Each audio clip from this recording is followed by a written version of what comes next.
This is a Film Stories original podcast. Hey, it's Paris. You know I love sparkly things, right? Like stars. Duh. And thanks to Hilton and AutoCamp, I just slept under them.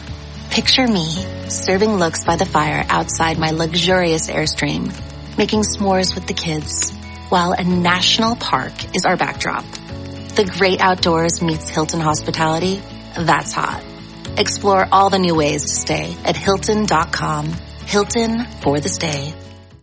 Love espresso, drip coffee, and cold brew? With the Ninja Luxe Cafe, if you can crave it, you can brew it. Espresso, balanced. Drip coffee, rich. Cold brew in a flash. With Barista Assist technology, you brew with no stress and no guesswork and make perfect silky microfoam hands-free from dairy or plant-based milks.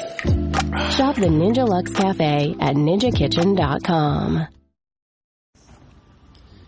Hi everybody and welcome to Writers on Film. This is a special edition of Writers on Film, the first of two reports that I'm planning to do from the Venice Film Festival. It is, we're sitting outside. It's a beautiful sunny day, not a cloud in the sky. We're on the Lido. I can see the Casino the Palazzo del Cinema in the distance, in the near distance. The Excelsior is on the horizon, and I'm having a coffee. I'm having a cappuccino. He's having an espresso with my great friend and regular guest, Nicholas Bell. Nice to thank you for joining me, and nice to see you again, Nicholas. Nice to see you again as well. Thanks for having me again. After, I believe, Cannes was the last time we spoke this year. Yeah, and it feels like that was long ago and yesterday, at exactly the same time. Yes, exactly. That all kind of blends together. So you were telling me just before we started recording that you came here on Tuesday, so you've been here for the duration. The festival started on Wednesday with Paolo Sorrentino's La Grazia, which was the opening film. Let's start there. What did you make of the film? I have been kind of cool on him for a minute. I will say I liked it better than Parthenope. It had a lot of profound statements or asked a lot of profound questions, but I don't know if it really delved into what any of the answers for those questions might be. I like Tony Servillo. You know, he's a very nice, wry sense of humor and, of course, stars in a lot of his films, but I was fine with it. I do feel like, you know, the opening film sometimes sets the tone, and it's been kind of everything feels kind of downplayed, starting with that opening film for me. What did you think of it? Yeah, I think that's absolutely right. I think if you love Sorrentino because he's a loud, garish filmmaker, this will definitely feel like an odd sort of turning down the volume, and the dimmer switch has been turned down as well.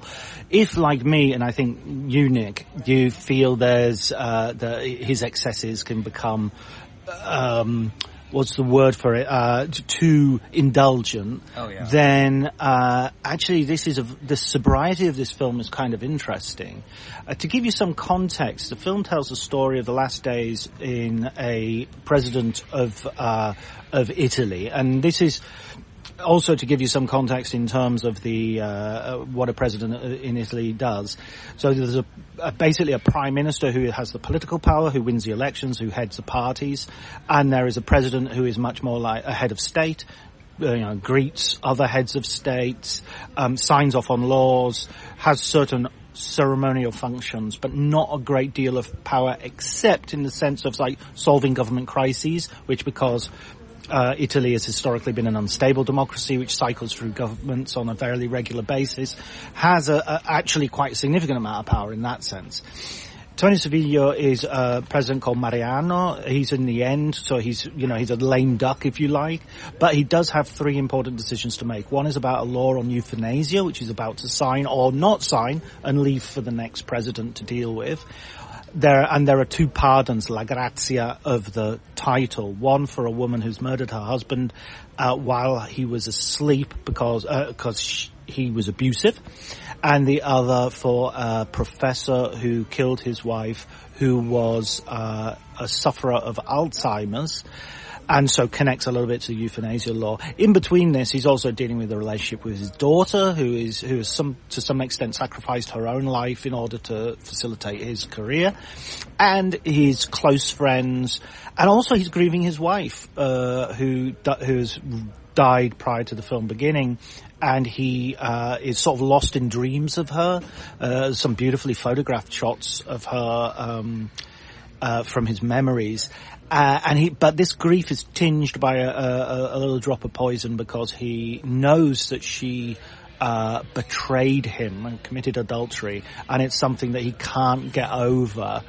So that's sort of the story, and to some extent the context. One final piece of context I wanted to give, because I think anyone watching this film might think, oh, this is a sort of slightly fantastic version of a politician. He's respected by everybody, the public cheer him, and this is something like almost like a fantasy of what we want politicians to be. He's rational, considered, wise. However, the last three presidents of Italy have all had popularity ratings in the high 70s. They all have histories. Ciampi was president of the World Bank.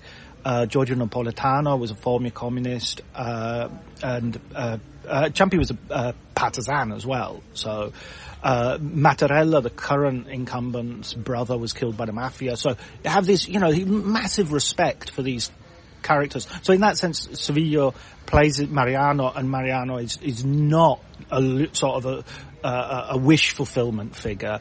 I'm just saying that primarily for people who don't live in Italy or don't know the Italian system, because otherwise it can look as if this is a little bit too much of an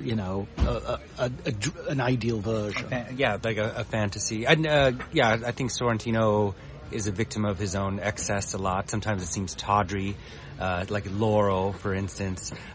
This La Grazia felt like kind of a continuation of The Great Beauty, but set in like a political mausoleum. But I'm, of course, kind of ignorant about Italian politics. But one of the immediate questions I had was, isn't he kind of lucky to only have 3 decisions that he needs to make in his last 6 months, that he is, for lack of a better word, kind of pussyfooting around the whole time? I'm curious, because you know more than I do living here.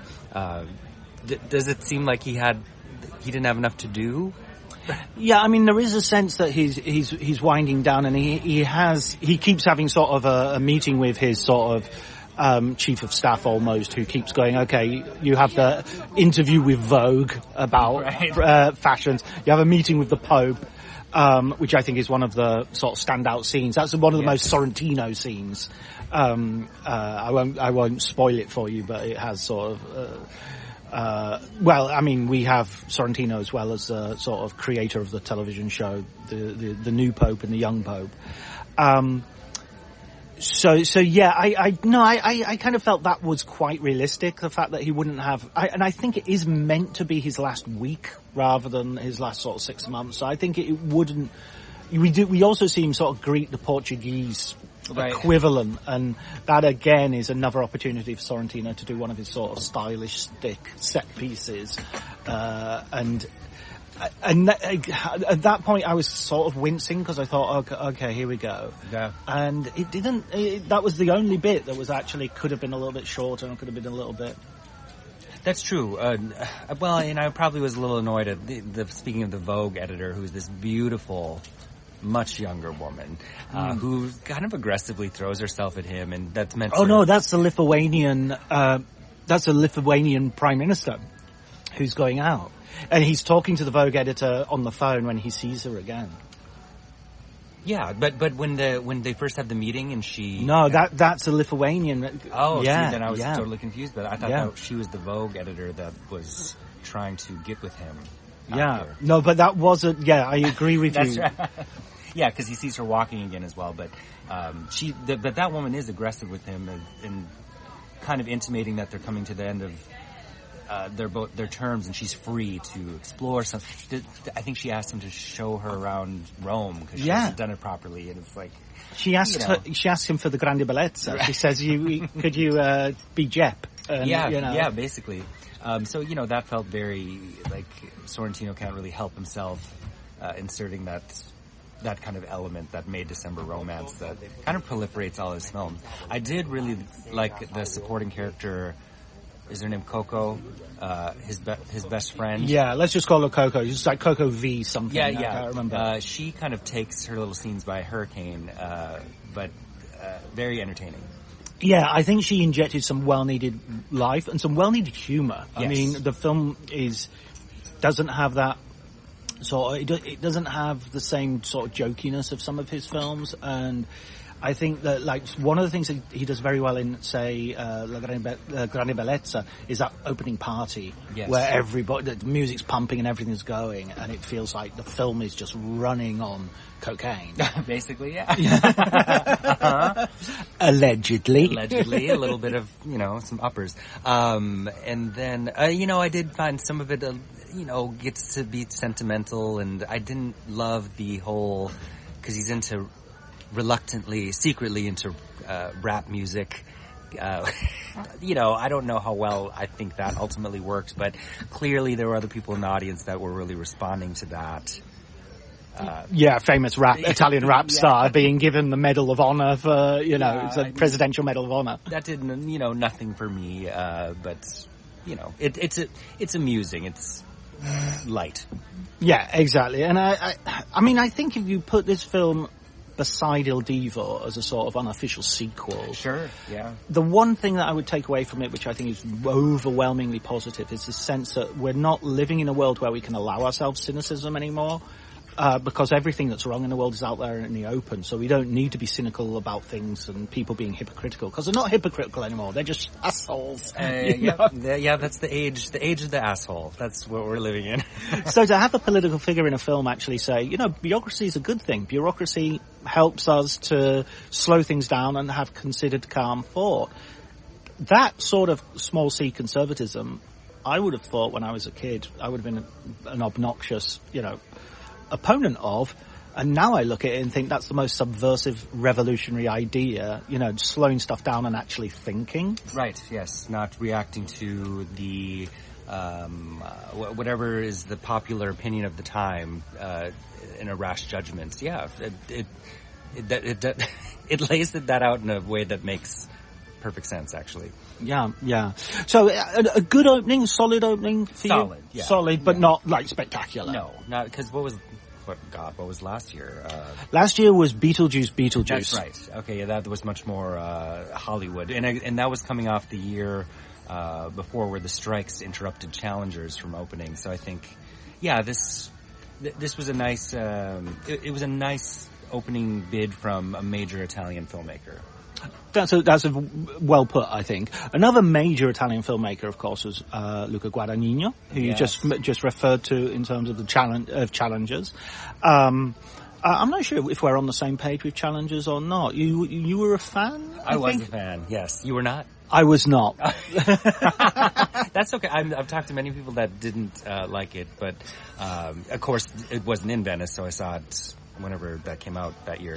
Well, you know, the soundtrack I'm pretty partial to and listen to quite a bit. But yeah, I thought there was a lot to like about it, but I can understand not loving it as well. Okay, which brings us to Guadagnino's next film, the film which showed at not his next film actually, it was Queer After Challengers. That's right, yeah. Which was here last year, so he's doing a twofer. He's doing back-to-back Venices, and he's really making up for lost time. Yeah. And After the Hunt is a very starry film. It's Julia Roberts in the main role as a Yale professor who is going for tenure, a little bit old to be going for tenure. Yeah, I was like, what you been doing? Because her competition, her colleague in the same boat is Andrew Garfield, who's, you know, a bit younger. Yeah, and also boyish. I mean, he's not just younger in terms of calendar years. He's got this sort of, I mean, there's a scene with him and the star from The Bear, whose name I always forget. Ayo Edebiri? Yeah, Ayo Edebiri, who, they're talking about being from different, your generation, blah, blah, blah. And it's like, Garfield's hardly a boomer. Yeah, not at all. They can relate in so many ways. It's the fact that there are conversations of that film about, because Roberts and Garfield are also close friends, and maybe lovers, but what are you going to do when one of you gets it? Isn't that going to upset your friendship? And it's like, well, if I were her, of course I'd be pissed. Like, she should get it. Just on the optics, I think, because of their age. She's been doing it longer, right? That is, my initial thought. But I think that relates to some...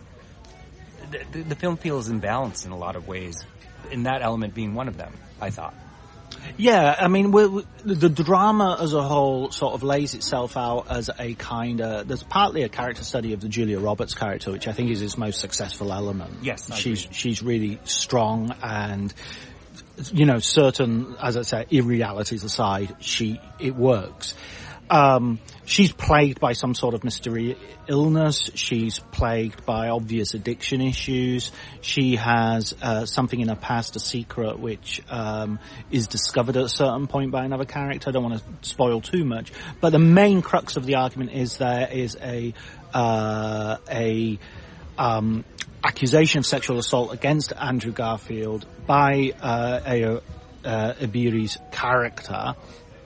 And she is being asked to be an ally, and which she sort of fails at the first hurdle, and finds herself compromised in so many ways. Is she being a hypocrite? And of course, they are ethics professors, so it's all about, can they do what they teach? And there's an embarrassment of riches in this film in terms of the cast. You have Michael Stuhlbarg and Chloe Sevigny is in it as well. Tell me, you're the Challengers fan. Tell me, is this a double fault or out or a point advantage Guadagnino? God, I don't know tennis terminology. I just shot words at you then. 40 love. I like it. Yeah, okay, so a little setup to before the screening, there was a major thunderstorm. And that, of all my years of festival experiences, I've never been caught in such a vulnerable state for so long in the downpouring rain. And it was completely, it was a miserable, very wet, screening experience. But, so I will say that even with that discomfort, I was with it the whole time, and it is long. I want to say it's about 2.5 hours. I couldn't help but feel like it should have been a little tighter and smarter because, especially in the wake of something like Tar, which I felt was by far a lot more efficient with some of the same points that it's making, particularly with Roberts versus, the Lydia Tar character. She even has a very similar scene that I believe was in the trailer that I happened to see for this. But I think at the end I felt confused about how I was supposed to feel. The secret you alluded to, that I won't say either, that felt like a little bit of why is this a big deal at all at the moment? Kind of like, did you see, was it last year where Disclaimer was here with Kate Blanchett? Yeah, I didn't see it, but I heard a lot of people making parallels. Yeah, because that also has to do with this past secret that comes to light for this woman, and it's like, if everybody was actually being an adult and communicating effectively, this would not be a big deal at all. So, in that sense, it's like, with After the Hunt, it builds and builds and builds to, I think, just leave me feeling kind of ambiguous about how I feel about any of those. And then, was it last year, is this year that Dreams won in Berlin? Yes, the Norwegian film. Have you seen that? Yes, it's wonderful. I thought of that film as well. I agree that it's wonderful because it's also about a young female student that becomes obsessed. Because there's some obsession with the Ed Ibiri character in Roberts that is also in the background, like that there's, because Ed Ibiri's character is a lesbian and might have an attraction to Julia Roberts. But in Dreams, the Norwegian film is about the student that falls in love with a female teacher and kind of goes through some similar arcs for those characters, teacher and student. But that film is all about kind of communication. There's almost too much communication. Like every feeling is being parsed by parents, grandparents, and I don't know. It's After the Hunt felt like a weird mashup of things, including Woody Allen. Okay, so the Woody Allen point, we should make this clear. The title sequence is done in a pastiche of Woody Allen's title sequences, white on black font, and a cast in order of alphabetical order. This is the first of several major quotations in the film. We see a character listening to Miles Davis, and we see it because we see the cassette case. Yes. And then another scene, the professors, for some reason, insist on going to a bar which is occupied by their students. Uh-huh. And then there is someone's put Morrissey on, and I think Chloe Sevigny's character even says, "Oh, brave choice," and it's almost like, not really. I mean, I think cancel culture is being made into a straw man here to be knocked down all the time, and the film is out of date, is well out of date, if that's the point it wants to make. And you might say, oh well, it was probably sort of written and conceived of before the second Trump presidency, but frankly, it was out of date in the 1980s. David Mamet did the academic dealing with sexual allegations in Oleana, before he went mad. But having that madness in him, he kind of understands the nitty-gritty and the dirty of that sort of argument or subject. I don't think Guadagnino really does, and he over-directs this to it's a real look-at-me direction, cameras shooting and zooming and angles, unusual angles, and a moment in which he actually sort of intervenes in the film as the director. I won't tell you, again, it's a bit of a spoiler, so I won't tell you when. But it was for all the starriness of the casting. Michael Stuhlbarg is in it as Julia Roberts' obviously gay husband. Yes, and we see a scene with him watching. Well, he falls asleep to some pornography, and it's like hetero porn as well, which made no sense to me. But because I thought that he was very purposefully playing this overblown gay character, and I thought that that's interesting. That Julia Roberts is, at the apex of, being married to a gay man, and her lesbian student is obsessed with her. But then it, I guess, pulls the rug out from under us on that. But yeah, I mean, is that just like, look, your gaydars are wrong. There can be plenty of sort of effeminate men that aren't gay. Sure, and especially in academia, like you never can tell. Believe people what they tell you that they are. The Chloe Sevigny moment with Morrissey in the bar was also, and again, you talked about Andrew Garfield speaking to Etta Beery about her generation. To me, I felt like they were trying to say that the adults in this scenario really are misreading their students. Like they think that they know all about them and how they navigate the world, but they really don't have a clue. Because I would think that in this bar, these drunk college students aren't really even paying that much attention to it. Like, what did she expect, that somebody would get up shouting that turn this off?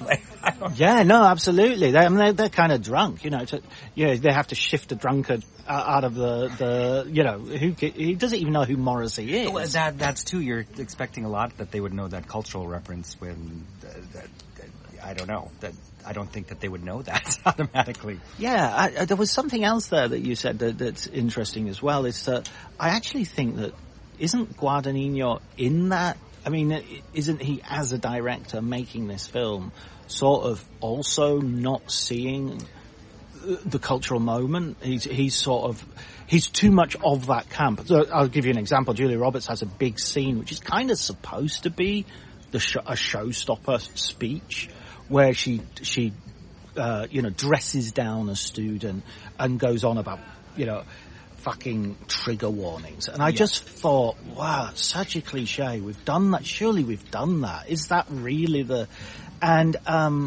I couldn't help but just feel that the thumb was on the scales to such an extent that I just didn't trust the film. I agree. I feel like for these Yale professors, I mean, everybody makes stupid decisions. She's kind of Julia Roberts, like Icarus. She's flying too close to the sun and ruins herself in this. But I can't help it. I feel like the writing should have been more intelligent in these characters. And again, that show-stopping scene, which feels too obvious and on the nose. Like, again, I kept thinking of that scene with Blanchett and Tar and that student, and what that fabulous line she has about don't be so quick to be offended, and seemed like a very irritated teacher dealing with politically correct, pretentious students. Like that, it felt more natural than this, which just felt like we're screaming into the void about, how awful it is to exist right now, and we can't say what we really mean. I mean, I can't speak to the American academic situation, but having worked in academia in Italy for 30 years, I think I can say these people are all terrible teachers. There are ways of addressing these issues without dressing down and humiliating people you disagree with.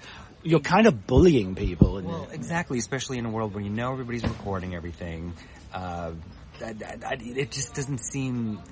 They just don't really seem to make sense. Even if you think back to the beginning of the film, because it opens with the party, right? Where they're mingling with all these students, and when Andrew Garfield and Ayo Edebiri leave the party, and he's clearly drunk, I can't believe that there aren't alarms going off in these people's heads. Like this feels strange right now and inappropriate, and we need to have more awareness of how we're behaving with the children. Right, exactly. If we're the adults in the room, then be the adults in the room, And there's a sort of coda at the end of the film, which changes nothing except to tell you that the whole film's kind of irrelevant. Yes. And that's kind of a coda that could have been an email. Exactly. And that's kind of how I feel about it now, even a couple days later after watching it, which...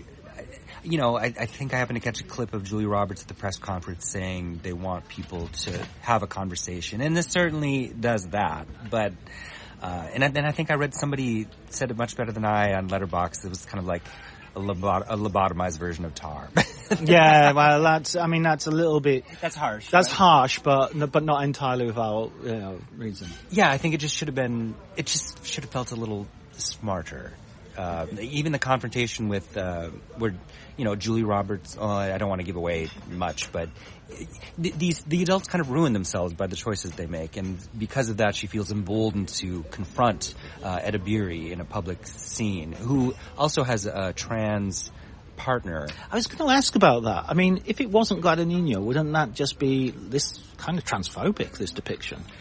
And I think that, well, yeah, because Julie Roberts gets in that person's face in a demeaning way that I think the film and that character are trying to be daring about and suggesting that they've lost themselves to an extent that they don't care that they're gonna, like, she is being transphobic in that moment, but I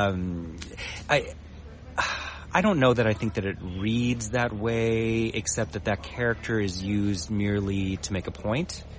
Which it seems like, with this long running time, they could have given that character a little more of a vantage point. Like, I don't understand what they see in Ayo Edebiri, because the scenes that we see with them together, where they're being vulnerable, they don't read like a couple. They don't read like two people that are intimate, that are talking about it. My partner was sexually assaulted, and just the way they're interacting about an article that's published makes no sense to me. I don't know. Yeah, no, absolutely. I totally agree with that. And as a helicopter goes overhead, because it's attracted to our amazing opinions, there it goes. It's going to hover, because it just wants to hear a little bit more of this podcast before anybody else does. The last point I wanted to make in terms of the length that you mentioned, this film manages to do the strange paradoxical thing of being both too long and strangely incomplete. Yes, exactly. Because it's based on a book. Well, this is the thing. I was thinking that, and I was talking to someone and said, no, it's a blacklisted script that's been around for a while. Because it plays like something that they cut something out of the book. Yeah, it plays like I don't want to say a bad adaptation of a better book, but I could imagine reading the book and going, oh no, they've totally missed this. Yes, exactly. And I didn't write about this film, which is why I've done no research into the basis of it. But, it feels like this would have been a film that after the festival ends, I'd be like, oh, I want to go back and read that book. Right, yes, yeah. I remember you last year reading Ayn Rand's Fountainhead because you wanted to see, you wanted the background on that for The Brutalist. Yes, because I think I'd read some early interview with Brady Corbet, I guess is how you pronounce his last name now, even though when I met him initially that was not the case. But don't dead name him. I'm being phobic. Yeah, because I had read that was kind of an inspiration for the Adrian Brody character. And, I'm glad I finally did read that. Okay, well, you're one of the very, very, very, very few. Oh, yes. It's a very obscure novel that no one talks about anymore. Oh, well, people talk about it. They just don't read the goddamn thing. They just look up quotes from it and use it, like the Bible. Yeah. It's one of those books that the quotes are always on sort of cards and images, and when you Google images, it'll bring up. Let's move on to sort of a film that maybe you... well, I want you to pick a film that you've really liked.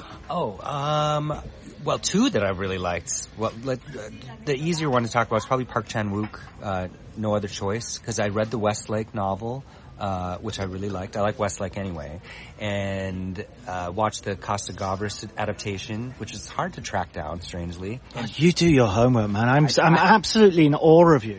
I do try. And the Chan-wook version is dedicated to Costa Gavras. But apparently I didn't realize that this has kind of been a lifelong project for him to make this movie, which is interesting. And I think thematically it fits into... Because it screened the same morning as the Donzelli. My French is very poor, but the English language title is At Work. And I feel like those two make a really interesting double feature, because there's a lot of things... Several other films... Off the top of my tongue, I can't think of any, that deal with kind of people grappling with an economic crisis. Parasite. Parasite as well. Yeah, I thought of Parasite several times watching No Other Choice. But no, even at this film festival, there was something else dealing with...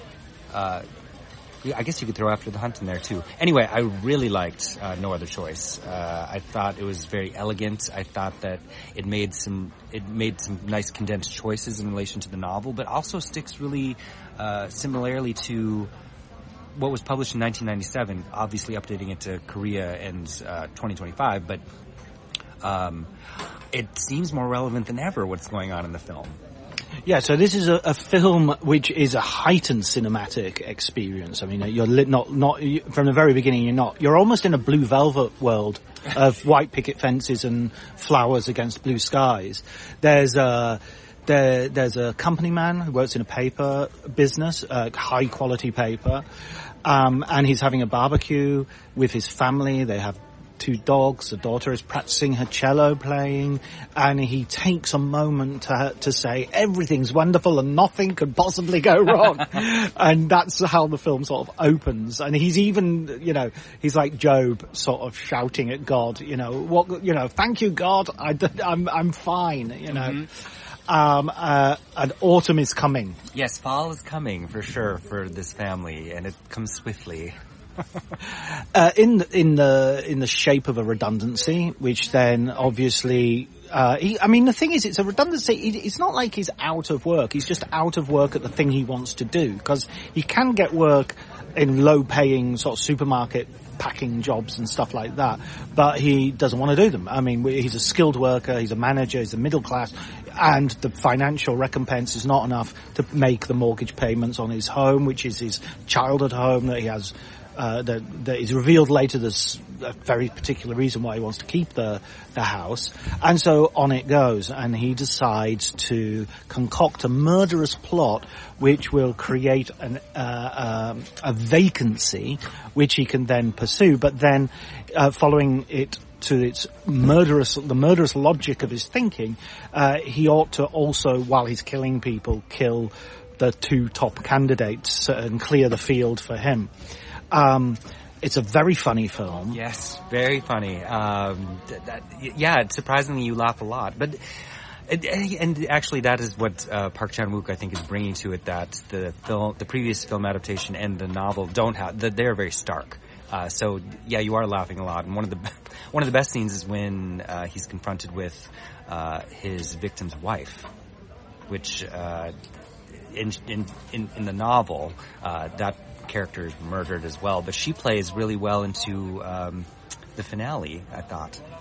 Oh, that's an interesting point. Yes, very much so. I thought the women were really interesting in this film also because there was a sense that they actually, both the wife of one of his victims and his own wife, do say to the men, look, there actually is another choice. The no other choice of the title, the fate that is driving you to these extremities is entirely culturally constructed. Yes, the ultimate irony of the title, which is repeated by several characters, that it's a code for I'm unwilling to do the right thing, not that there's no other choice. And which is originally said by the American company that come in and buy the paper company. So there's no, in English we have this acronym TINA.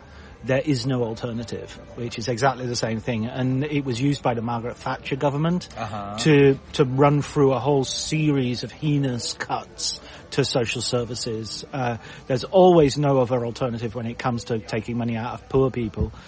But when it comes to, saving the financial sector in 2008 or something like that... stop me, Nicholas, I'm going off. No, I agree. Well, currently in the U.S., that's kind of the what's going on with the administration about there's no other choice but to do irreparable harm to everyone because we want to. But yeah, so I think clearly it speaks to the times, both past and present, of how little we've come or are regressing, actually. But yeah, I don't know. I quite liked it. It also is kind of a lengthy running time, but it's beautifully shot. I mean, I like your Blue Velvet reference because there are so many kind of breathtaking moments, which I like this a lot better even than Decision to Leave, which also is a lengthy genre film that I think is too long, but I don't know. There wasn't anything I didn't like about it, really. Yeah, I don't think this is too long at all. I'm absolutely happy with staying in that world for that length. It told the story. There was no point that I thought this is extraneous. We don't need this. There was no point where I thought this could end earlier. And I was talking to someone about Sentimental Value, the Norwegian film, recently, which I had an opportunity to re-watch in Oslo. At the opening of Oslo Picks, a film festival there. Thank you very much for inviting me.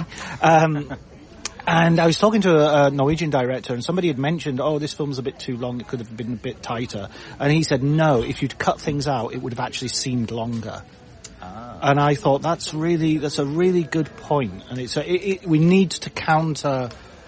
I mean, I think it's a valid criticism for a lot of films, but we should stop it being the knee-jerk when we see 2 hours, 20 minutes, that this could have lost 20, 30 minutes. Oh, yeah, exactly. Sometimes that running time is completely justified, and maybe you need it to kind of settle into the environment that it's creating for you. I mean, length becomes a thing when, there's too much extraneous details and it's the pacing, but sometimes, are you running a marathon or half marathon?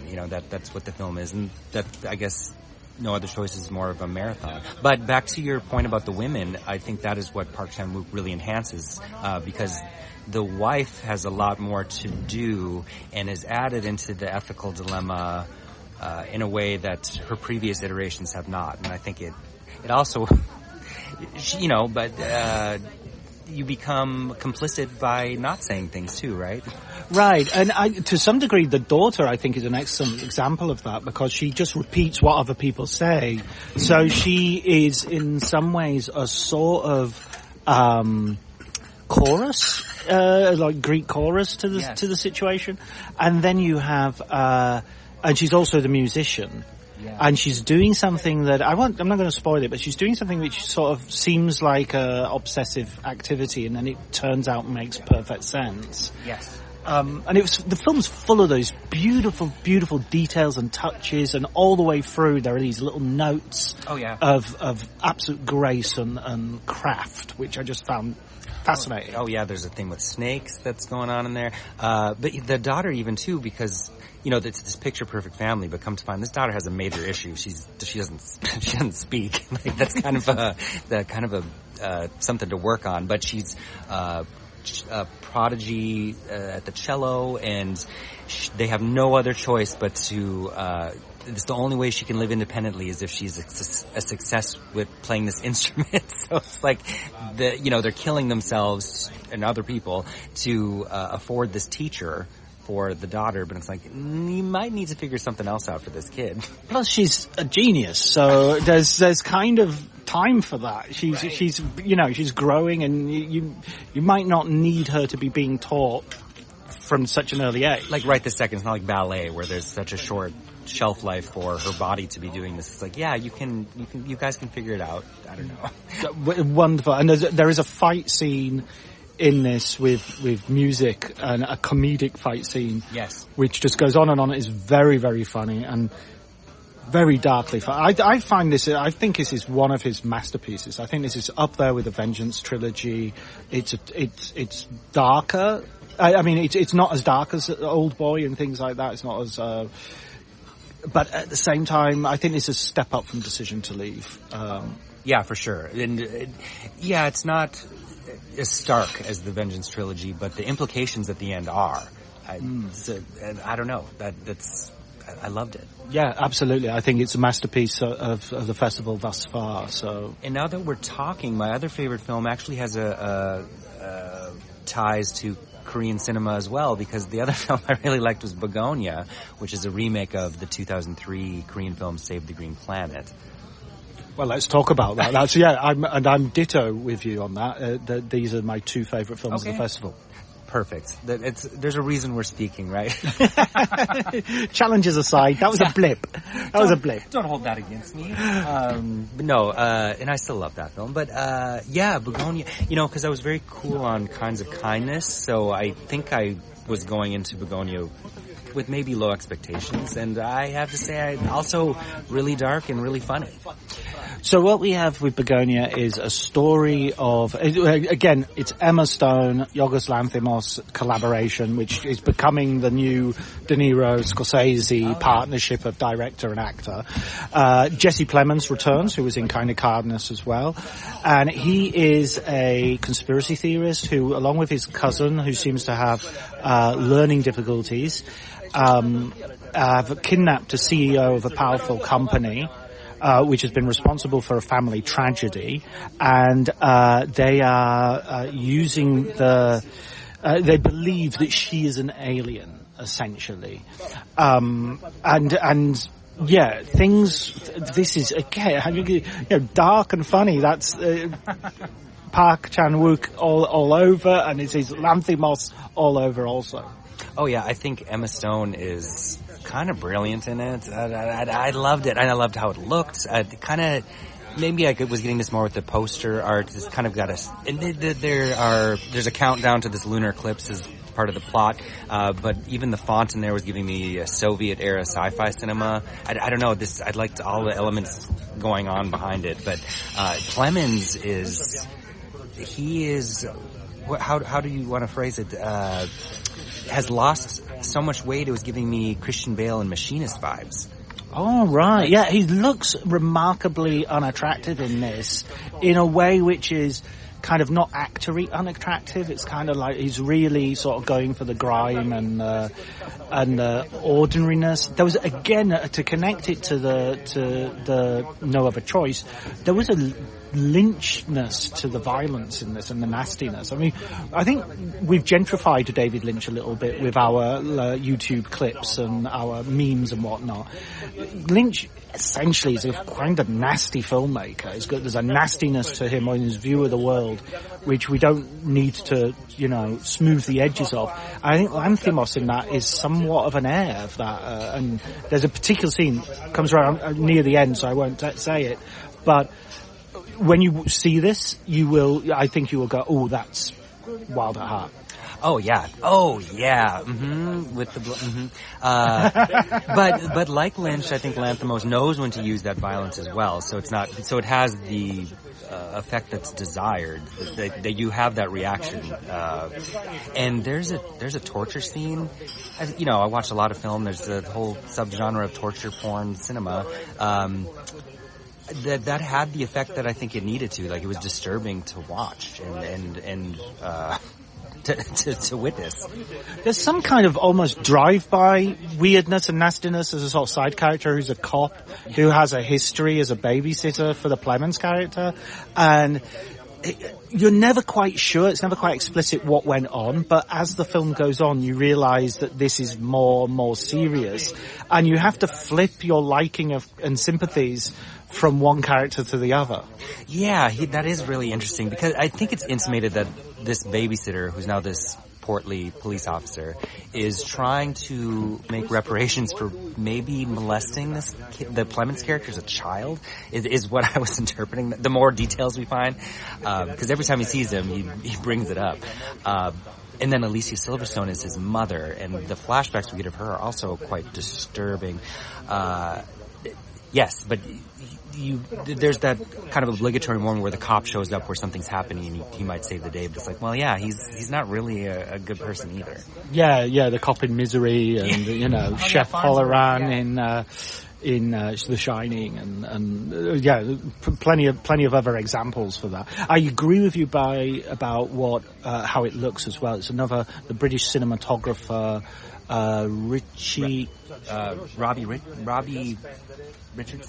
Richardson. Yeah, I was thinking Robbie, and then I was thinking of Robbie Williams, and thinking that's not it. Is it Robbie Ryan? It's something. Yeah, he's worked with him. He did Poor Things as well. That's right. Yeah, and he's an amazing cinematographer. Google it. Jesus Christ, right. we can't be expected to do this. And the score from Jerskin Fendrix, who also did the last two Lanthimos films, comes kind of booming in ways that seems strange initially, but then it all kind of really coalesces in a bizarre way. I don't know. Like I really dug it. Yeah, and can I just rewind a second and say that contrasts markedly with the way the score is used in After the Hunt, in which the score is very derivative of Eyes Wide Shut, when it isn't just doing silly things like putting a metronome in for no particular reason. Just as it was almost like a university film class had been given some uninspiring footage and told, beef this up with sound. I'm glad you said that about the metronome, because I thought that too. I'm like, because it's used a couple times in that movie, and I'm like, but why? What's this rhythm indicating right now? Yeah, none of the characters are like music teachers. There's really no purpose for this. Okay, well, I think we're coming towards the end of our conversation, but so let's just mention a few more, sort of like briefly. Let's go through a few that we've seen that maybe we want to highlight. Oh, I wanted to say about Begonia. I love the Marlene Dietrich cover of Pete Seeger's "Where Have All the Flowers Gone" by the end. Also, sorry.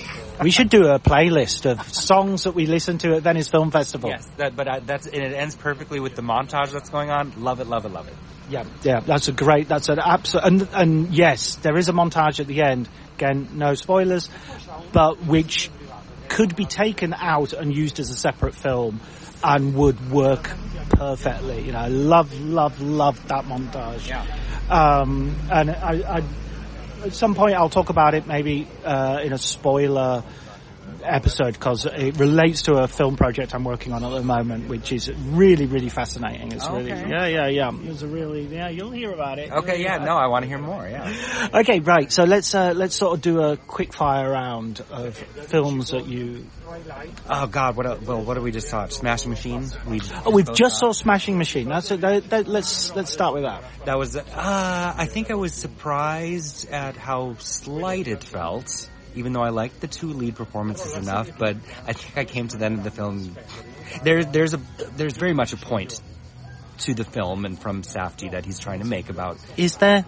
I think he's trying to. That sounds like when somebody says that, it sounds like they mean the absolute opposite of what they. Well, he's paying homage to someone that's a notable trailblazer in a world that I'm really ignorant about. But so I appreciate the sentiment behind that. Although I don't know how much. Could have been an email. Yeah, it could have been. It could have been an email. I didn't need to have this meeting, Josh. But it's clear Dwayne The Rock Johnson kind of put a lot into the performance, so I appreciate that.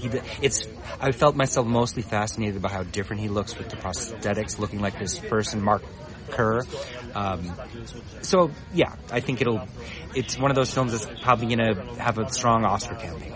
Oh, definitely. And I agree that it's this is one of the Safdie brothers. Which one? Is it Ben or Josh? I think it's... Oh, God. Well, I saw Josh right before the screening, so... Going in? Going in. Right. I've got a feeling it might be Ben, you know. I've got a feeling it might be Ben. Yes. Okay, so... And Ben is what? The Oppenheimer one? Yes. Okay. Yes. That's how we... The Emily Blunt connection. Emily Blunt is plays Mark's... plays Mark's lover and later wife, Dawn. Yeah, I totally agree. I think it was very slight. I think it kind of was so intent on not following sports movie cliches that it actually forwent some of the pleasures that comes with those cliches. I agree. I mean, you still get... There's a training montage, and then the third act is a series of fights. but yeah, I think it does feel like, especially in the second half of the film, like we're missing the build-up, the crescendo.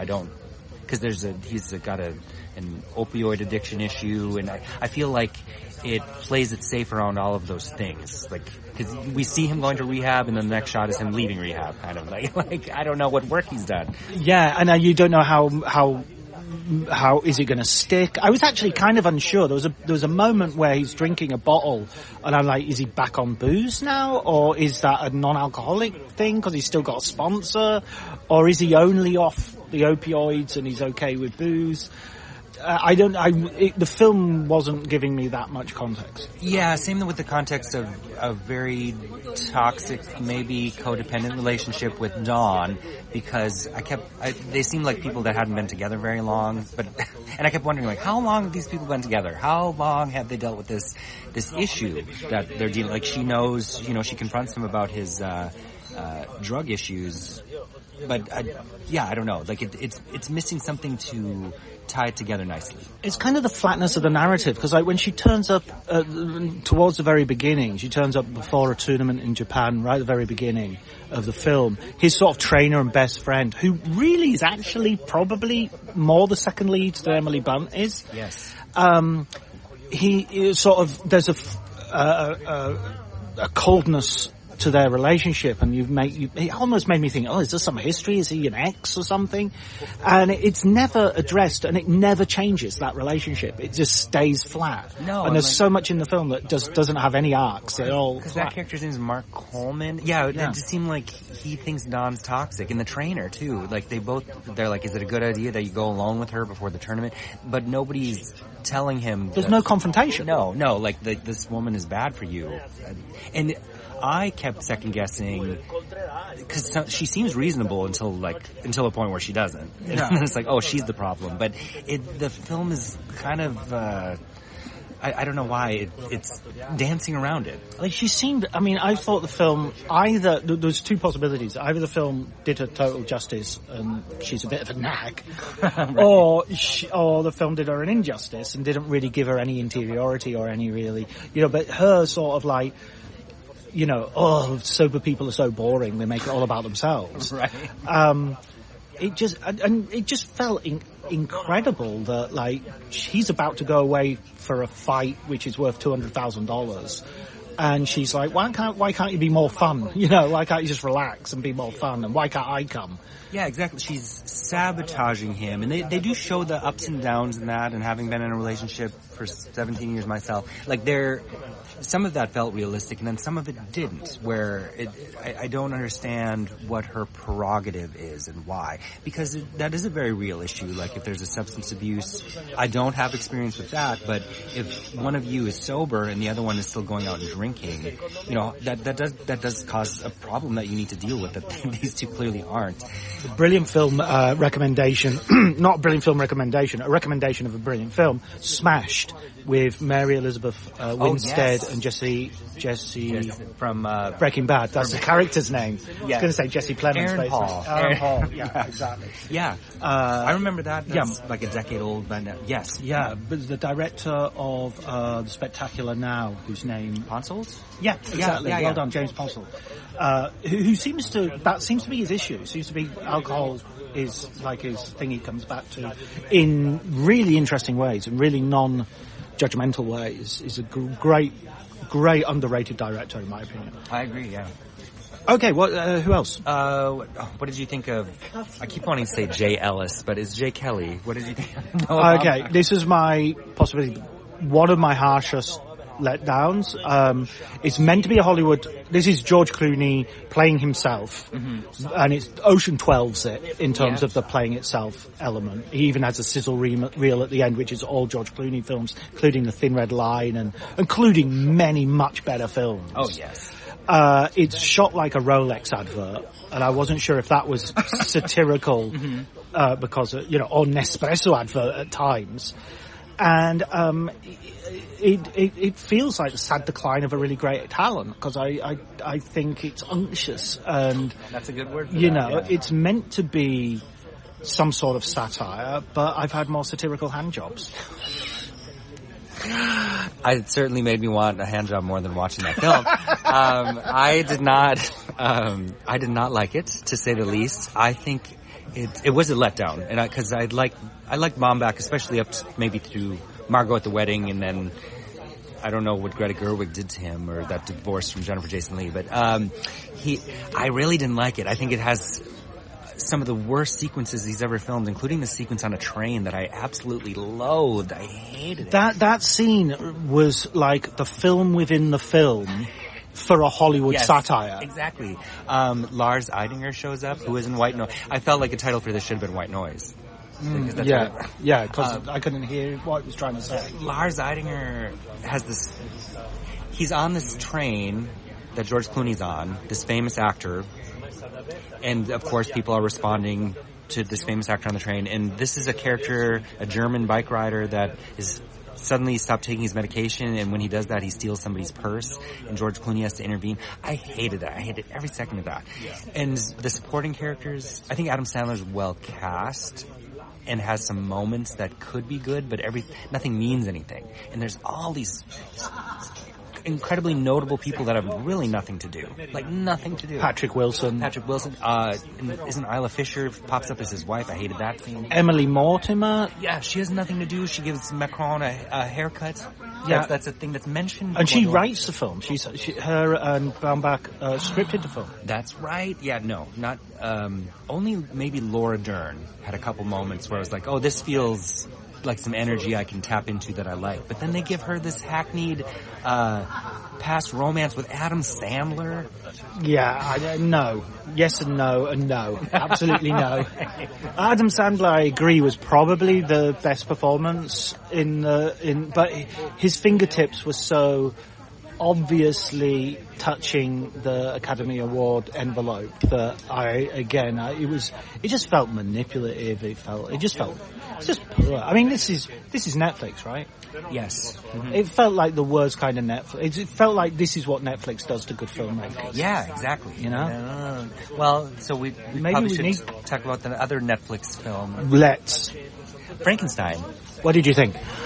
I liked it well enough. I think it feels too long. Speaking about, it's not a marathon film. Shelley's Text was not a marathon film, and it does try to do interesting things by dividing up the perspectives. Like, that's part 1 and part 2, and has a prologue between. And that's quite true to the book as well, because there's a long section of the book in the middle where it's the creature's narrative. That's true, and I think that it just doesn't blend together. It seems like when part 2 starts, and part 2 has some nice moments with Jacob Elordi and the blind man. I was actually very moved by that moment, but the energy kind of starts to dissipate, and then it's like, I don't know how much more of this than I need, but compared to something like the Kenneth Branagh version, this is a masterpiece. But I mean that the bar is so low, it's underground. You need a spade to find the bar. That's true. I've rewatched it. Is Branagh the worst film director who's had a run of films? Because honestly,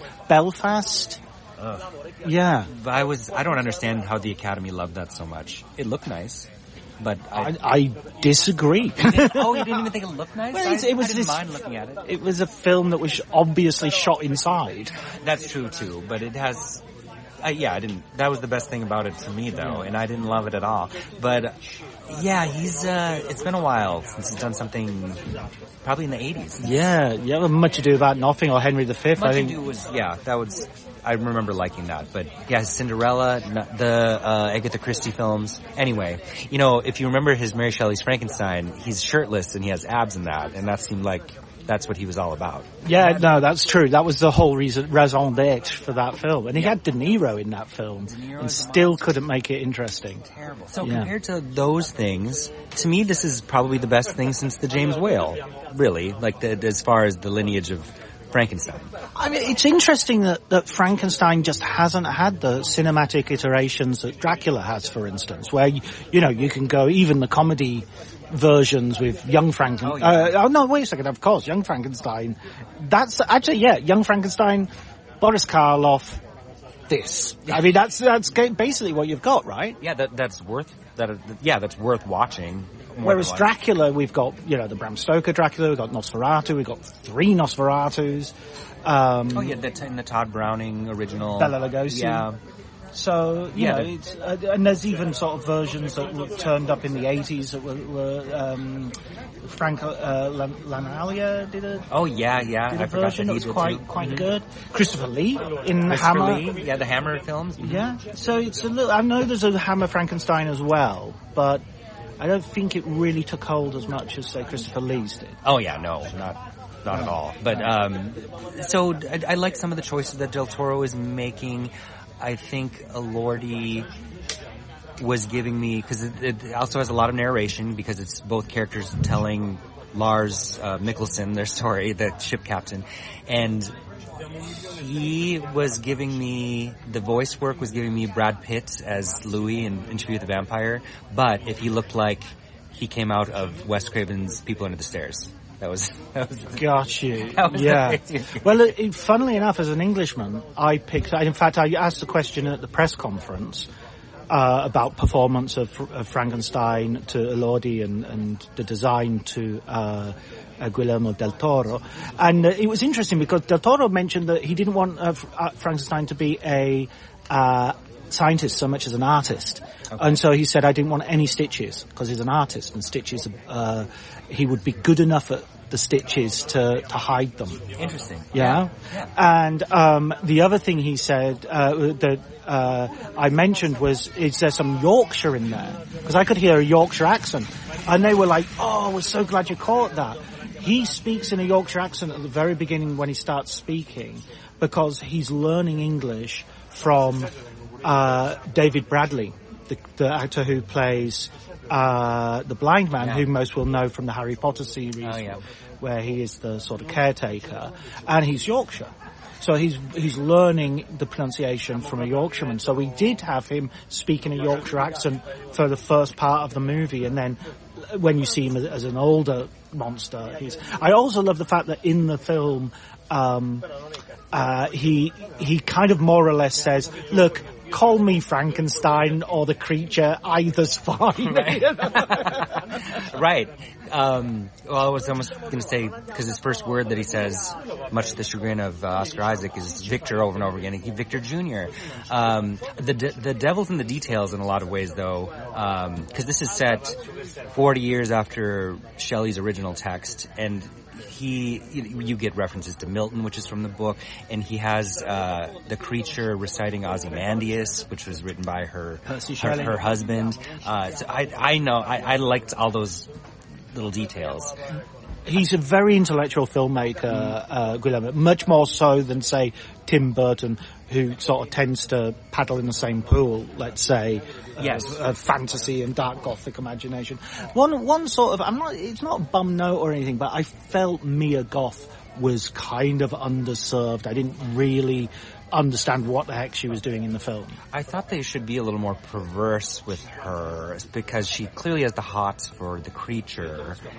But it's phrased kind of vaguely in ways that he's a pure creature and that's what she's attracted to. It's like, I think there's some other things there. Well, you do see in the scene where he's being put together, did I see something on a platter, sort of going as I'll be explicit.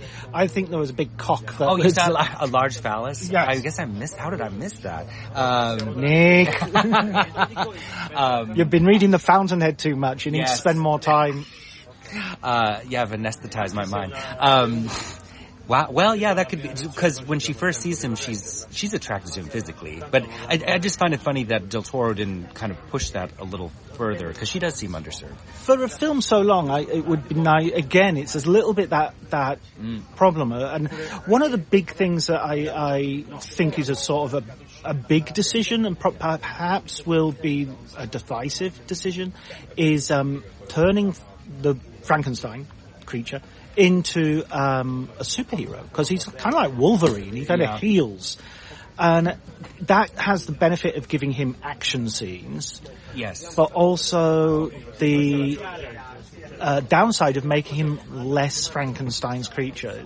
Yeah, these kind of less sinister. I'm undecided about that. I think I am too, because he seems indestructible, really. Like, he cannot die. But the way in which that's visualized, it does seem like a superhero film. And maybe more like a Netflix film. Because it almost like you kind of watching a Netflix series. It feels like when part 2 starts, I'm like, Netflix didn't allow me to watch the credits and started the second episode. That's what it feels like. But that said, and Mia Goth is better than Helena Bonham Carter and Mary Shelley's Frankenstein. I think it was fine. I don't know. I do like that Del Toro, like he did with the Nightmare Alley remake, takes some time to have... Which I loved, by the way. I loved that too. And I liked the choices he made by giving the father-son trauma in that, with the Bradley Cooper character, some actual visceral interiority. Oh, there was some real darkness when Charles Dance plays Victor Frankenstein, Oscar Isaac's father, and he's gonna chastise him with a cane. He's gonna beat him with a cane, and then the kid puts his hands out and he goes, "No, you'll need them as a surgeon, but your face is vanity," and whacks him in the face. And it's like, Jesus, that's kinda, that's kinda brutal. That's harsh. Well, and then, objectively, we're watching these people, and you watch Oscar Isaac treat his child the exact same way, and the way he created him was more. Again, that's an interesting point that from the press conference you brought up. He's created this person to be more appealing, like to actually, because if you think of Karloff's. Like, there is no way that person's passing in public. Yeah, you're right. As he goes on, he becomes someone who could walk down a street, perhaps. Oh, yeah. I mean, heads would turn, but he wouldn't immediately be shunned. Right. He's not so monstrous, and maybe that's kind of the downside of it too. There's not, when he's being chased in the wood and shot at by hunters, and they're calling him It or the creature, and it's like, well, he does look like a man. He moves like a man. I don't know. Yeah, he's humanoid, and you're not close enough to really smell him. Exactly. Yeah, I enjoyed it. I think, ironically, this is a film that, it needs to be seen on the biggest screen possible and just to be lost in it. At the same time, it's going to be one of the many, many films that is going to be available to me on Netflix that I have no real need or wish to watch again. Yeah, I don't know that beyond for professional reasons I will be anytime soon. But that and it's funny you bring up Burton, because the score by what's-his-nuts was giving Alexander Desplat. Yeah. Who has been disappointing to me lately, but I felt like he was doing Danny Elfman with the score several times. Yeah, no, you're right. I did like the score during the creation scene where he plays a waltz. So it's kind of nice and joyful. So what fun, What fun, but and the kind of interlude sequences, it feels... I don't know. It was my mind was drifting towards Elfman many times. Yeah, it is a noisy film. It's a full film. Every corner is filled with detail. And that can work, but it does work against. Well, first of all, it works against any sense that this is a horror film. And secondly, it works against, this is a kind of film where people say, it's not a horror film, it's a love story. And it's like, well, I kind of want it to be a horror film. Right. We've got love stories. We have lots of love stories. Yeah. Maybe a horrific love story? Yeah, it doesn't, there's no sense of, there's no tension, maybe, is what I didn't really feel like there's much of a build-up. But again, we've seen this story so many times. I guess I was mostly curious to see how he would end it. And yeah, it's interesting that Nosferatu and this are out, and they're both films that are overwhelmingly about set design. Yes, certainly. And at the very least, I'm happier with how Lordy looks versus Skarsgård as Nosferatu, who that could have been anybody. Yeah, you could, I totally agree with that. I think Nosferatu was a you miss an open goal when you can't produce a convincing Dracula. Yes, and then again, why give that notable actor a paycheck? You can't put anybody in. There's nothing. I don't know. But so I think as Frankenstein goes on, you can see a Lordy's evolution, which I liked well enough. Yeah. Well, listen, Nick. I think we've done it. I think we've done quite a few films. We've left loads out. Yeah. But let's do this again soon, and we'll wrap the festival. Yeah, I would be glad to be invited back. Brilliant. Take care. You too.